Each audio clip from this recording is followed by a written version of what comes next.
Welcome to your English Class Live discussion of apartheid.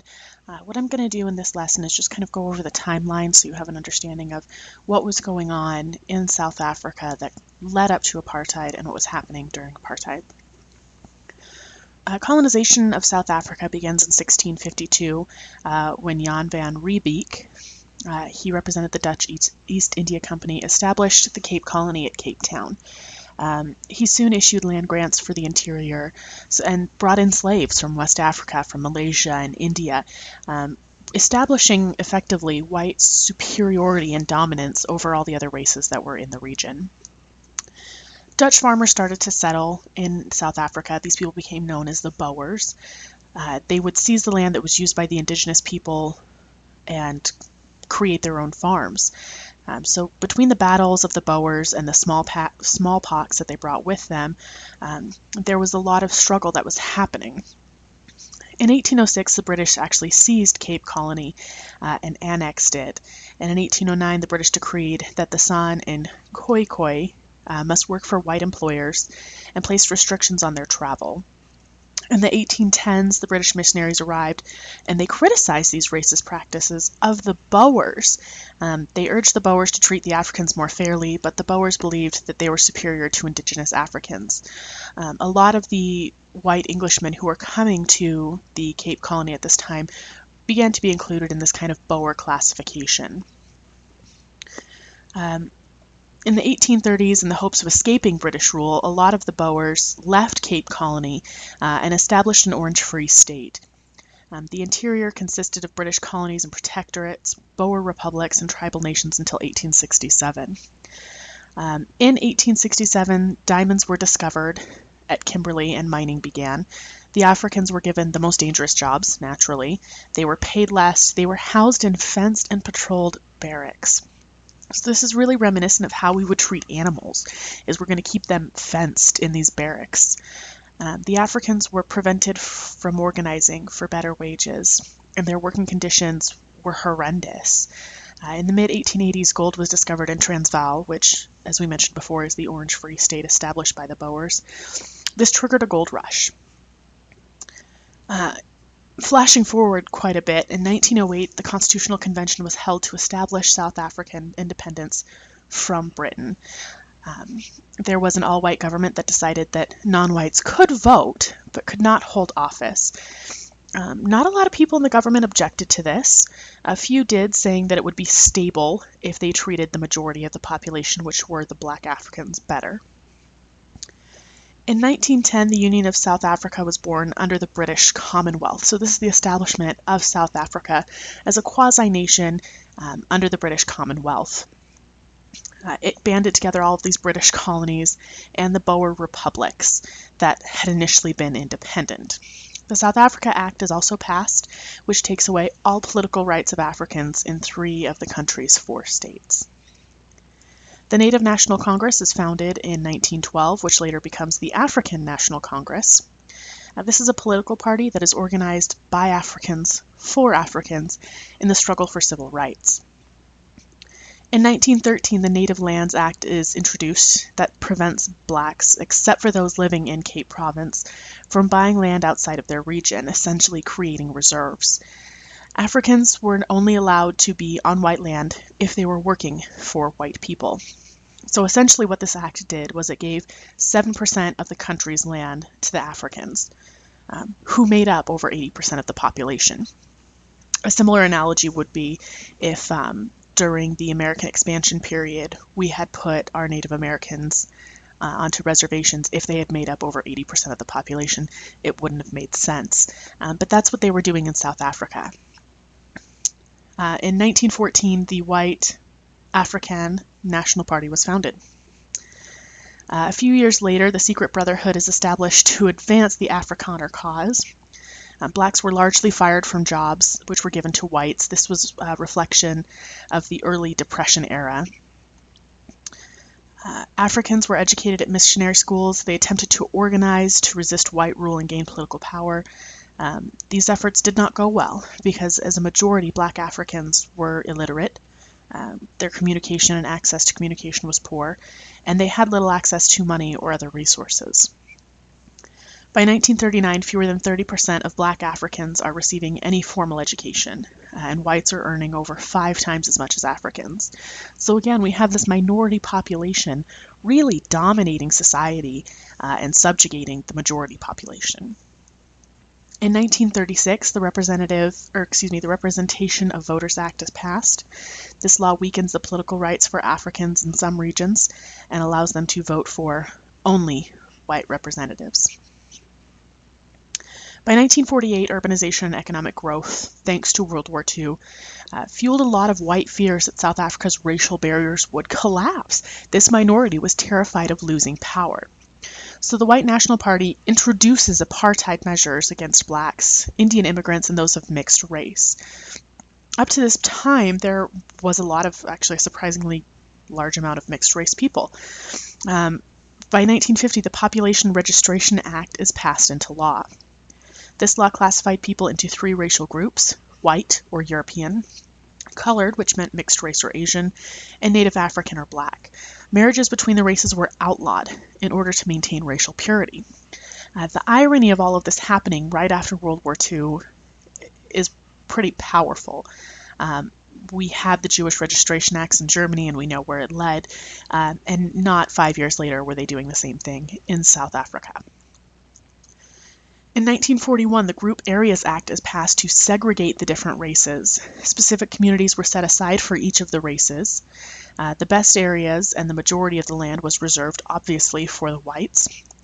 Non-whites were relocated into reserves, and mixed-race families were forced to live separately.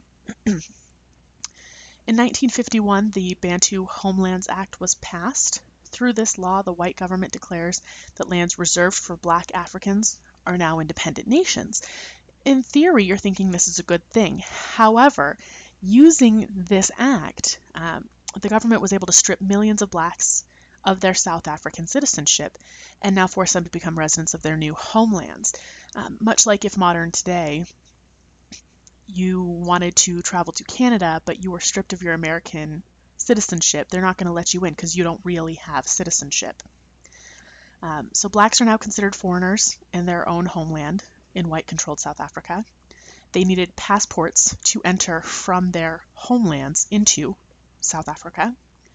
Blacks were only allowed to enter to serve in menial jobs for white people. The homelands were vastly too small to support the many people that were in them. In Soweto, we're talking here 17 to 20 people living in a 4-bedroom home.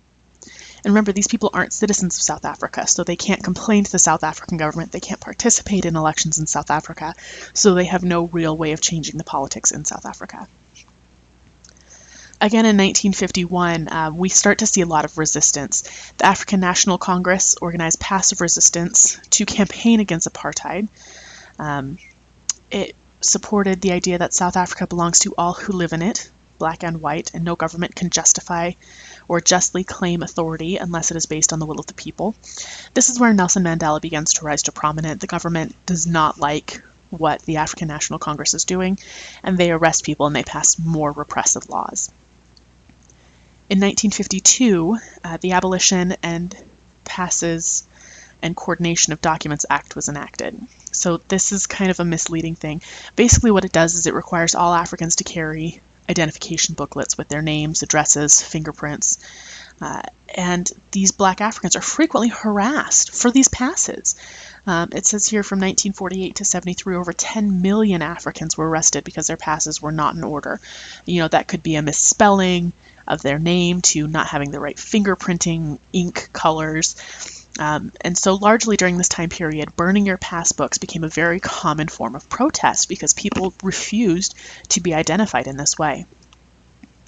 In 1953, the Preservation of Separate Amenities Act was passed. It established separate but not necessarily equal parks, beaches, post offices, and other public places for whites and non-whites.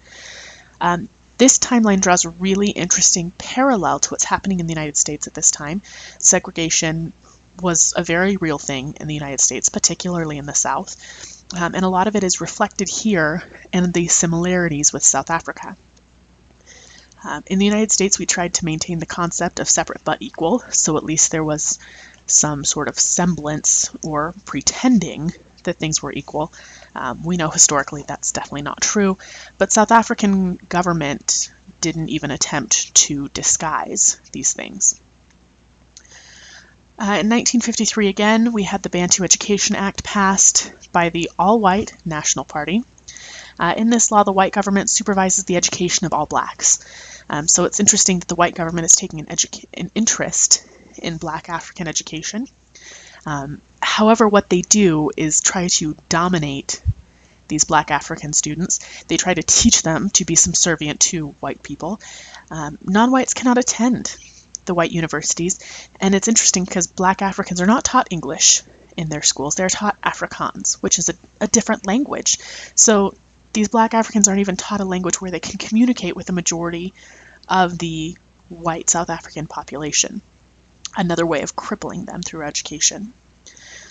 By 1960, people have had it. A large group of blacks in the town of Sharpeville refuse to carry their passes, and so the government declares a state of emergency. They respond with fines, imprisonment, whippings. 70 black demonstrators are killed, 187 people are wounded, and the African political organizations, the ANC, the Pan-African Congress, they're all banned in South Africa.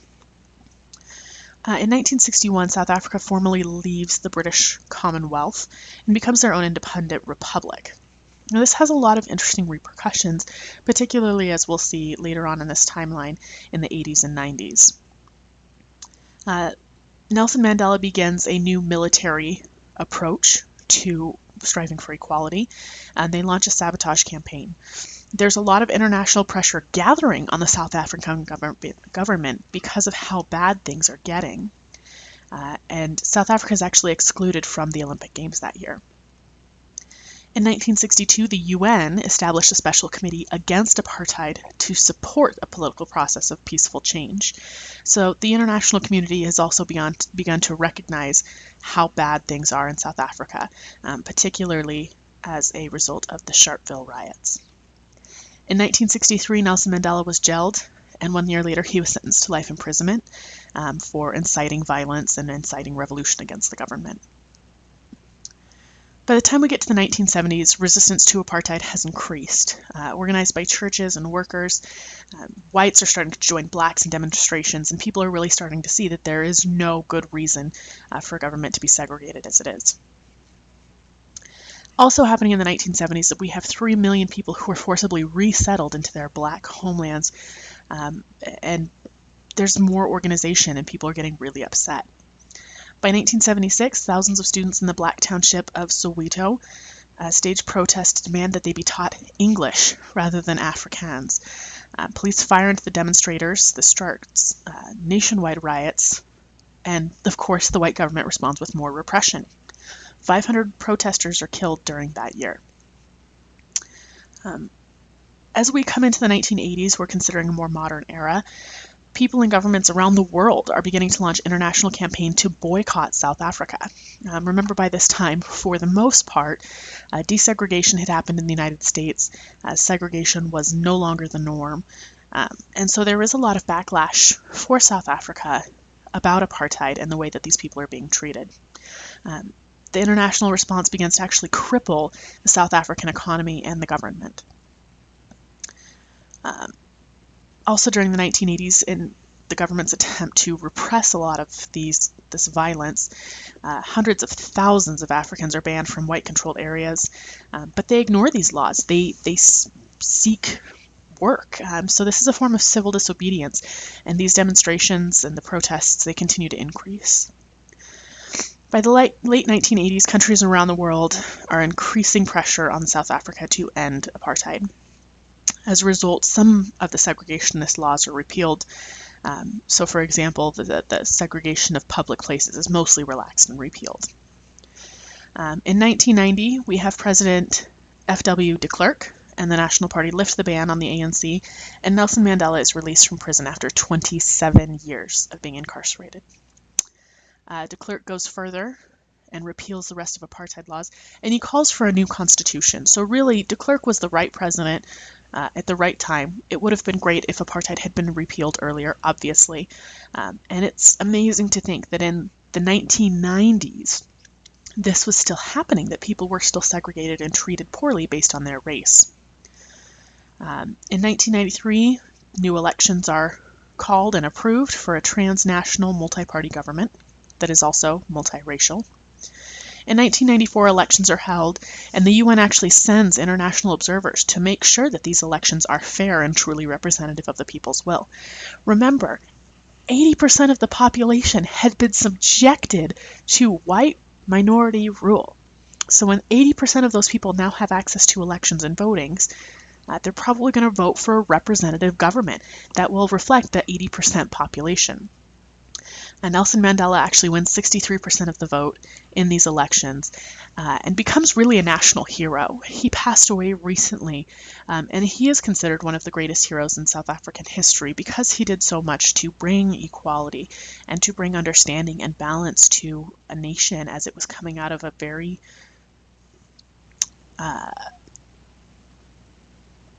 troubled past.